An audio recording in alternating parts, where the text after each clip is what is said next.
Sipi Hotovely in Jerusalem, welcome to Hard Talk. Very happy to be with you.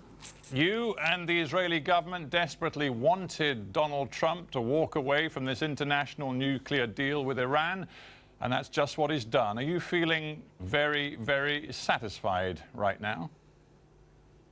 We're very happy about it, and of course we congratulate the American president for making this bold decision. We're sure the world is a much better place today after America will reinstate the sanctions about the Iranian regime. And I think that for a long while our Prime Minister was very clear about his message. This deal is not stopping Iran from reaching nuclear weapon, but it's actually paving the path of Iran to reach nuclear arsenal. And this is what has changed from yesterday. From yesterday, the Iranian regime will be under American sanctions. The entire international economic system will change. And eventually, the Iranian regime will have to choose what it wants to do, either to get into those international Middle East adventures, keep on spreading terror, or to keep the economic system of Iran and to take care of the people. I think that this dilemma is now into the Iranian regime, and we're very pleased that the American leadership was showing to the Iranian regime that we won't let them just to go directly to a nuclear bomb. You know the phrase, be careful what you wish for. It seems to me it may be relevant in this case for you, because you have, in the Israeli government, now so closely yoked yourself to a president in Washington who right now is looking seriously internationally isolated on this Iran issue. Are you sure that's wise? Well, first of all, the American leadership, that they're making their decisions according to the information they have and according to the fact, before Trump was elected, he said this is a bad deal.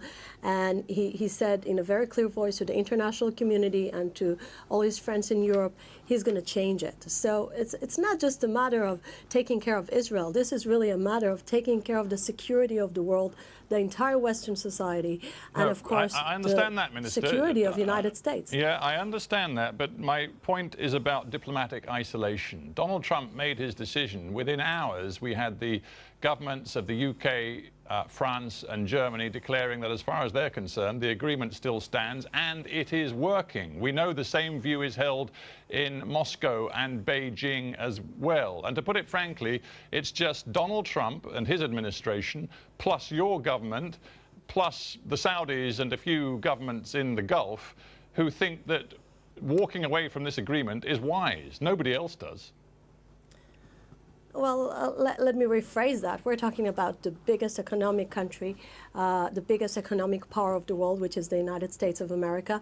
And we're talking about Europe that will have to very soon make a decision whether they prefer the Tehran market or the American market. I'm sorry to interrupt, but with respect, we're not really talking about everybody in the United States, are we? Barack Obama has said that what has just happened is deeply unwise and dangerous. To be specific, it is the Trump administration, people like John Bolton and the president himself, who think this is wise. Many in America think it is extremely dangerous. Well, first of all, unfortunately, some people in the international community thought that the best way to prevent from North Korea to reach nuclear power was by international agreement. As you know, this has failed. And we don't want to have the North Korean experiment again with much radical, much more dangerous regime as the Iranian regime.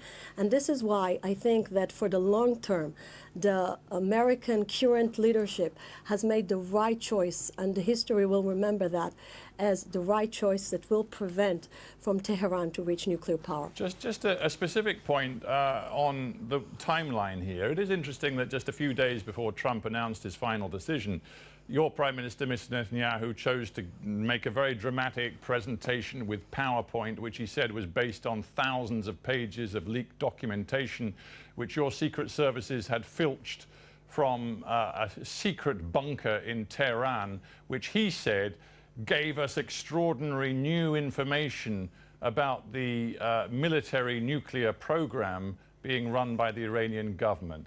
Everybody who's looked at what Mr. Netanyahu has said and the PowerPoint he presented has reached the conclusion that there was nothing new in what he said. Can you tell me what was new in that Israeli government presentation?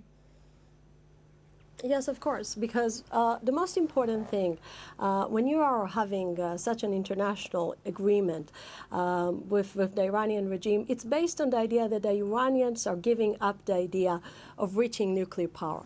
And when we exposed to the world, when our prime minister exposed to the world this nuclear archive, it was very clear that the Iranian was waiting to the day after this agreement will expire. They had all the information, all the intelligence, all the facilities and all the ingredients to have nuclear power. And this is exactly what Israel was claiming for many years, that the Iranians are lying, they're cheating, they're misleading the international community, and eventually they didn't give up the Minister, dream about having nuclear power. I did ask you what was actually new in terms of substance. We have known, thanks to the IAEA and from intelligence released by the United States, that the Iranians ran a covert nuclear military program. It substantially ended in 2003.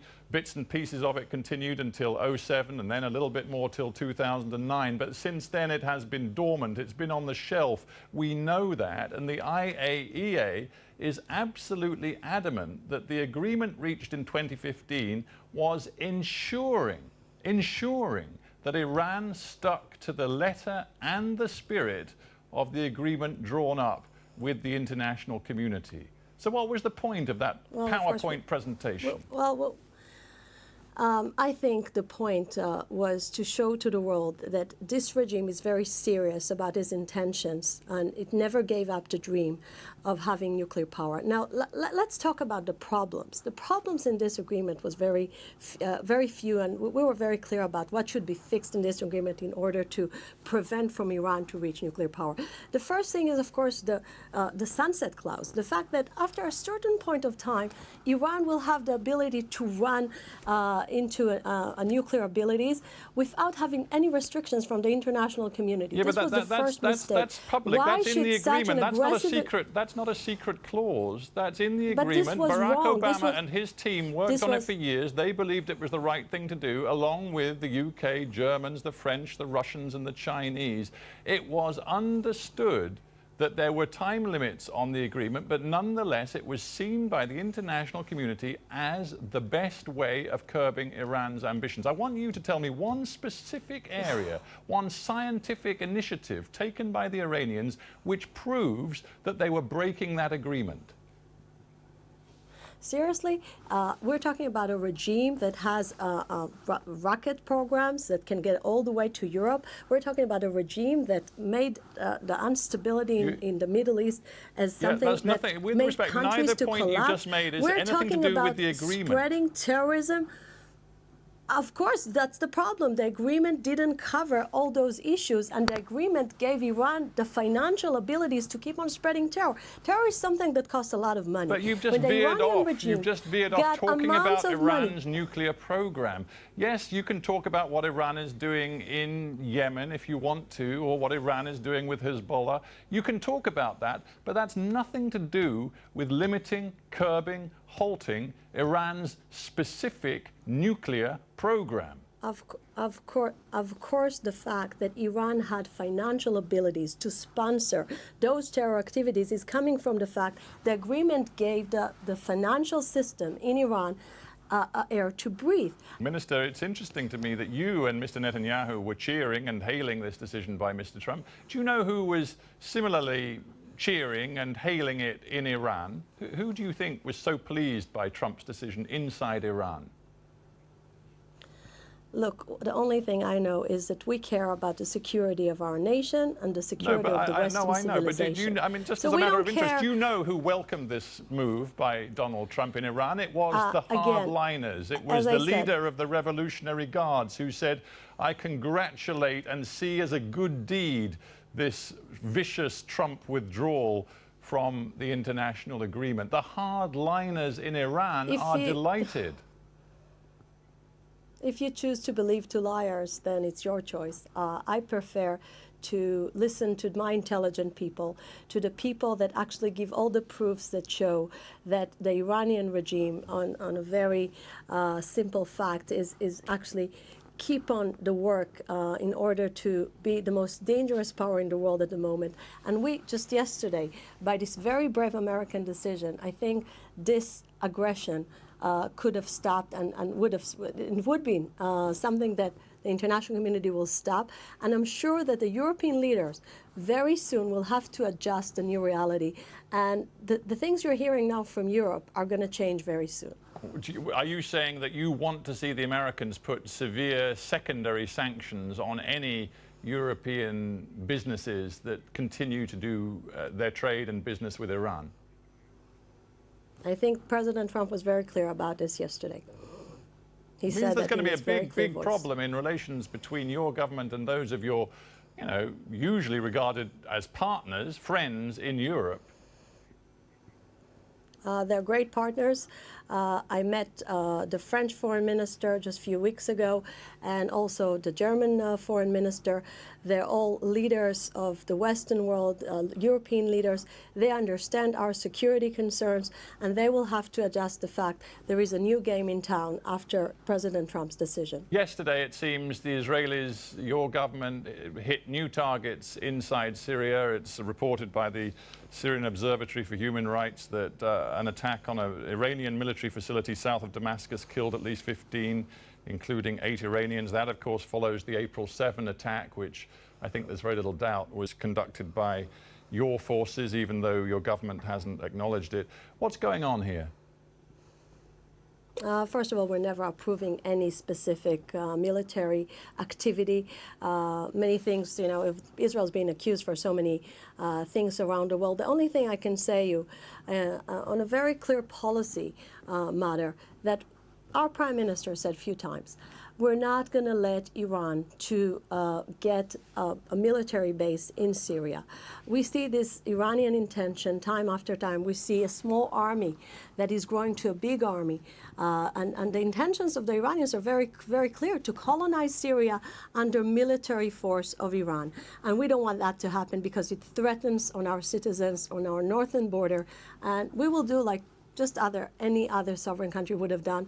We're going to protect our borders. Yeah, but this is preemptive, isn't it? I mean, you're launching strikes against Iranian military targets inside Syria. Now, the Iranians would say they're there simply at the invitation of the Assad government to help President Assad shore up his regime inside the country. The danger is this is going to spiral very quickly into a direct military confrontation between you and Iran. Is that what you want? We're interested in peace. Since Israel was established, it's very clear that the only military activities we take is just in order to defend our citizens. So I think it's very clear. Well, our message to Tehran is stay away from Syria, and we will do everything in order to protect our borders and our citizens. And I think that the question should be actually targeted to the entire international community. What is going to be done about the Syrian colonization by Iran, and the fact that Iran is now being military active in Syria. Minister, that's precisely the point. You say it's a simple message. The message to Iran is stay away from Syria. Forget about it. They're not staying away from Syria. In fact, if Iran weren't in Syria, it's quite possible Bashar al-Assad would no longer be in power. So the Iranian presence in Syria is a reality. The question is what you're going to do about it. A minister in your government just a couple of days ago, Yuval Steinitz, he said this: if Assad allows Iran to turn Syria into a military vanguard against us and to attack us from Syrian territory, he should know that would be the end of him, the end of the Assad regime. His blood would be forfeit. Is that your feeling too? I follow, most of the time I follow the instructions of my Prime Minister and not other ministers in my government. But I think, again, you need to stick to our security interest. Our security interest is to make sure that Iran won't build a military force in Syria, and we will do everything in order to prevent that, in order to protect our people. That simple. Assad gets it. Of course, it's much more complicated on a military base, but sure, it's very simple on a policy issue. But I'm just trying to get this clear. Your government's message is, if the Iranian military build-up in Syria continues, Assad will be targeted. Is that the message? We didn't say, I didn't hear the Prime Minister saying that. The important thing for us So was Mr. Steinitz wrong? Syria, Was Mr. Steinitz issuing an empty threat? Look, Usually, I'm not a spokesman of other ministers. I'm speaking for myself, and I'm trying to be very faithful to the policy lines of my government. So I think that we should stick to the security idea of Israel. We're quite threatened by the fact that the Syria today is a collapsed state, is the fact that it doesn't have a real leadership, and it's being, again, controlled in a very serious way by the Iranians, and we're doing everything in order to prevent the damage that it can cause to our citizens. Yeah, I mean, Deputy Foreign Minister, I'm not asking you just to comment as an individual. I'm asking you to comment on behalf of the Foreign Ministry. It strikes me as very interesting that a senior cabinet minister would say that Assad would see the end of his regime, his blood would be forfeit if the Iranian military build-up in Syria continues. As a spokeswoman for the Foreign Ministry, are you telling me that is wrong? I'm telling you that Israel will do everything in order to protect its borders and in order to prevent from Iran to build a military base in Syria. I think it's very clear. Because the thing is, Bibi Netanyahu, your prime minister, he's in Moscow today talking to the Russians. How do you think the Russians are going to feel about Israel sending a message which essentially says, if the Iranians continue to peddle their influence and their military position inside Syria, we will bring down the Assad regime, a regime which the Russians have poured money, men and materiel into for the last, 6 years or so? We have a very close coordination with the Russians. As you can see, our Prime Minister has very close and intimate security talks with President Putin, and they understand our security needs. And I think the world should understand also that in this complex area and region, whenever our activity is not on the ground as a democratic country that really cares about the future of the region, what we get instead is militias, terror organizations such as ISIS, Hezbollah, and Hamas. So we need to be very careful by working on the stability of the region. And this is what we've been doing for the last 10 years, at least since Prime Minister Netanyahu is back to the political arena. Quick one on Saudi Arabia. How close is your security and intelligence cooperation with Saudi Arabia today? Let me summarize it in one sentence. Our mutual threat is the Iranian regime, and of course they felt very close to us about going against the Iranian deal, and we cooperate and we do whatever it takes in order to make sure that we won't find ourselves in a position that Iran gets back to a regional hegemony and it gets nuclear power. I think we have a shared mutual interest in this issue, and we cooperate in order to prevent that. Well, that's been made plain by your Chief of Staff, who talked about the exchanging of information, including intelligence information, in order to deal with Iran. But of course, to get that level of cooperation with Saudi Arabia, you can't afford to embarrass them, deeply embarrass them on other fronts, and I'm particularly thinking about the Palestinian front. But you in particular, Minister, seem to have gone out of your way to create a situation which makes it very difficult for the Saudis to work with Israel. In particular, for example, on the issue of Jerusalem. You have talked about dreaming of the day when the Star of David, the Israeli flag, flies over the Temple Mount. That is something which is utterly, utterly unacceptable to the Saudis. Why did you say it? Well, first of all, the government of Israel is very clear about keeping the status quo in Temple Mount. And I think for everyone that knows the history of Jerusalem, no one is doubting history except to the Palestinians that have this very strange habit to rewrite history. So hang on. To get this straight, you say that you want to see the Israeli flag flying in that little piece of land in the old city of Jerusalem, which houses the third most holy shrines in all of Islam, the Dome of the Rock, Al-Aqsa Mosque, and you want to see the Israeli flag flying there. And this, first of all, wait a second. First of all, this is the first holiest place to the Jewish world. And you must remember that. As you just mentioned, Mecca is the first one to the Muslims, and Temple Mount is just the third to the Muslim makes your world. vision not inflammatory. Is that right? No, it makes it acceptable. I'm just saying that the government. No, what I said is that the government's policy is very clear. We want to keep the status quo on Temple Mount. Temple Mount today, under Israeli sovereignty, is the safest place for the entire religions to come and to go up and to worship. And I think that this is the way it should be. Unfortunately, under other controls, Jews couldn't go up to Temple Mount, which is the holiest place of the Jewish world.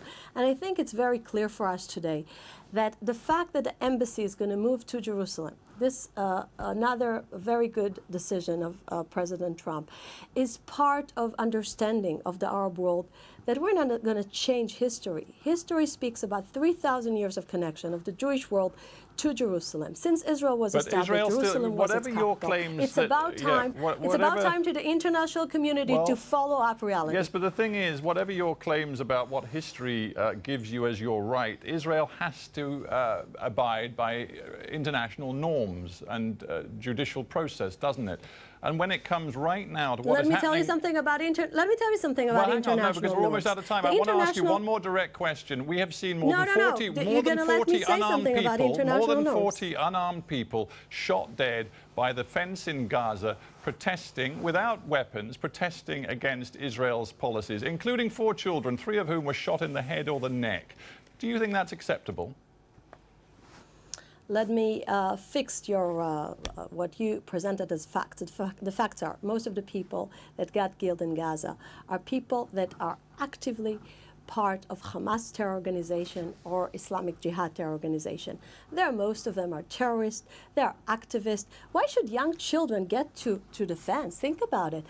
We're talking about a border between the Gaza Strip that Israel is not controlling. Israel made a withdrawal in 2005. Israel doesn't have a settlement in the Gaza Strip. But look what happened. Gaza was chosen to be led by a terror organization called Hamas. Hamas is hostage the young children, the young people, is abusing them, sending them to the fence, after Israel was very clear that we won't allow people to get close to our border. Think about it. What do they have to do there? Let me tell you what they do. One Israeli human rights lawyer has said lethal force against unarmed civilians who do not pose a danger is illegal. And that's an Israeli human rights lawyer. And the ICC, the International Criminal Court, is now looking into it. This is not an innocent protest. This is not an innocent protest. This is a terror activity, very clear terror activity. Those people are setting kites on fire, sending them over the border, and they're trying to put our cities under flames. This is something that is very similar to sending rockets on the other side of the border. Right. It has exactly the same devastating results. So I think we should target our criticism to the terrorist activities, not towards Israeli democracy that's keeping its borders. We have to end it there, but Minister Hotovely, I thank you very much for being on Hard Talk. Thank you. Thank you. Thank you very much.